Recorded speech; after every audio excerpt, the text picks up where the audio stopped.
Okay, let's bring in Florida Congressman Matt Gaetz. Congressman, great to have you. Proud of you for pushing McCarthy to do what every American, at least conservative America, wanted him to do.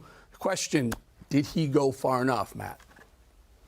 We're going to have to go a lot farther because we will be judged not by our press releases and statements, but by the actual results of all of this. One of my frustrations with Kevin McCarthy is that too often it seems to be failure theater with him. Like, I woke up today and apparently we were in an impeachment inquiry, and when I woke up yesterday, we weren't. And you know what? It doesn't feel that different, Bolling. You know why? We still didn't send out a subpoena to Hunter Biden. We still haven't brought Biden family members in to give testimony. We still, I think, have lacked the vertically integrated subpoena strategy. Congressman, why is it? Why hasn't the Oversight Committee done that?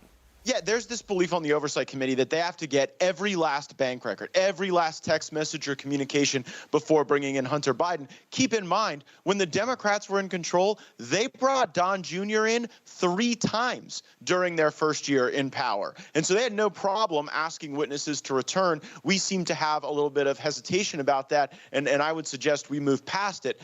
We have to hold Speaker McCarthy's feet to the fire to ensure that the investigative work happens, that the hearings occur, and that this just isn't an impeachment inquiry in name only. This is important because you're hitting on something very important. The American people saw you go to the House floor, go to the microphone and say, Speaker, either you do the things that we promised the American people and the things that we were kind of elected on, or risk an up and down vote to bounce you out of the speakership. That was an important moment. So he goes and says, inquiry into impeachment, which feels to me, Matt Gaetz and Eric Bolling, friends, like, okay, let me stick a little bandage on this hemorrhage over here, because an inquiry is not an actual impeachment proceeding.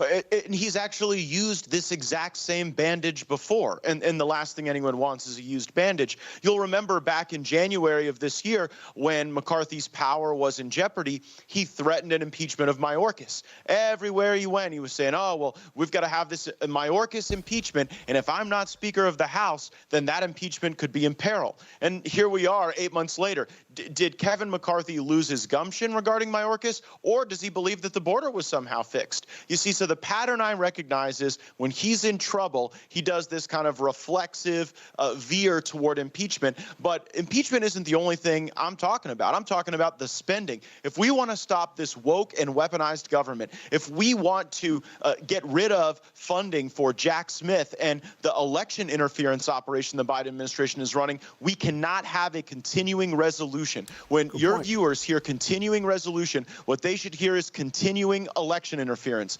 continuing the Green New Deal, continuing inflationary spending, continuing an open border. The reason why this is important, Congressman, is there are people, me included, I asked MTG last night, I said, did McCarthy buy your vote for a continuing resolution or a clean bill by saying he'll launch an inquiry into an impeachment? She said absolutely not. She wasn't going to vote for a continuing resolution. How about you, Congressman?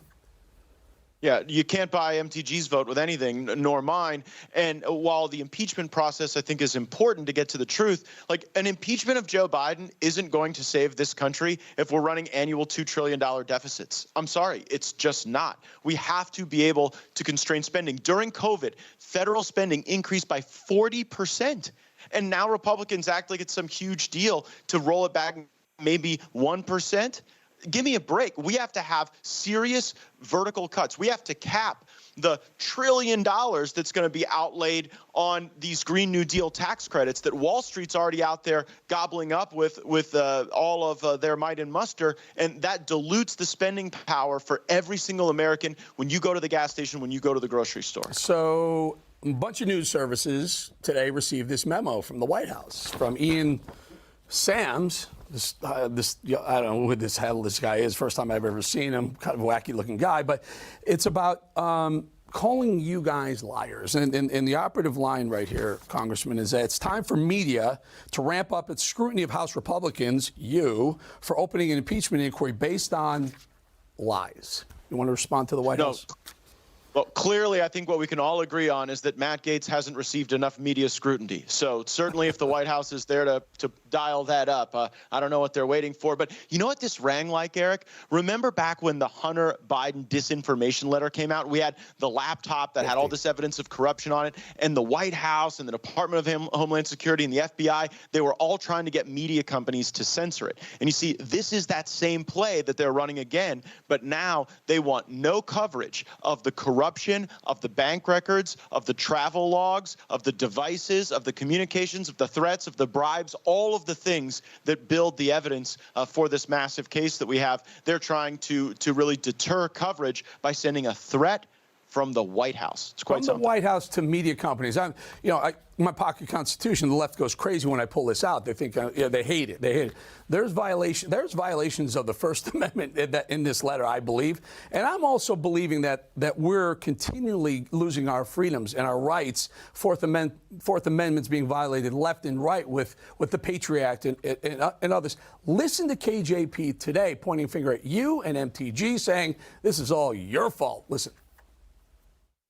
The only reason Speaker McCarthy is doing this political stunt, and we have seen it, you all have reported, is because Majority Taylor Greene has said she threatened to shut down the government. Can you imagine shutting down the government over a political stunt? And we're talking about vital programs that American families need. And she said that because she wanted him to actually do this. And if he didn't, she would shut down the government. And you have Matt Gaetz as well, threatened to oust him as Speaker if he didn't do it. So he didn't even put up for a vote, as you all know, because he knows that even his own members weren't going to support this. Final thought, Congressman, you want to respond to Karine Jean-Pierre? You were right. A little civics lesson. Marjorie Taylor Greene cannot single-handedly shut down the government. I can't believe the White House press secretary doesn't know that, but it shows how ridiculous the claim is. I think she probably does have it right that I pressured McCarthy into some action here, and we're all for the better as a consequence. But what she has wrong is that this is the only thing, as if it was like impeachment or bust. Look, impeachment is not some get-out-of-jail-free card for Kevin McCarthy on the motion to vacate. Let me be very clear about that. It is about spending us into oblivion and continuing the Biden administration's policy choices and spending habits that the American people abhor and disdain, and actually elected us to fight against those things, not to valet them into law. I don't mean to cut you off. I got to go, but I have to ask you this. Are you going to call for a vote to vacate the speakership for McCarthy? Are you going to do it? I will if he does not immediately come into compliance with the deal. He knows exactly what the terms are, and I am not known for being a particularly patient man. And you will hold him to it, and we will hold you to it, Congressman Matt Gaetz. Thank you for joining us. Thank you, Eric.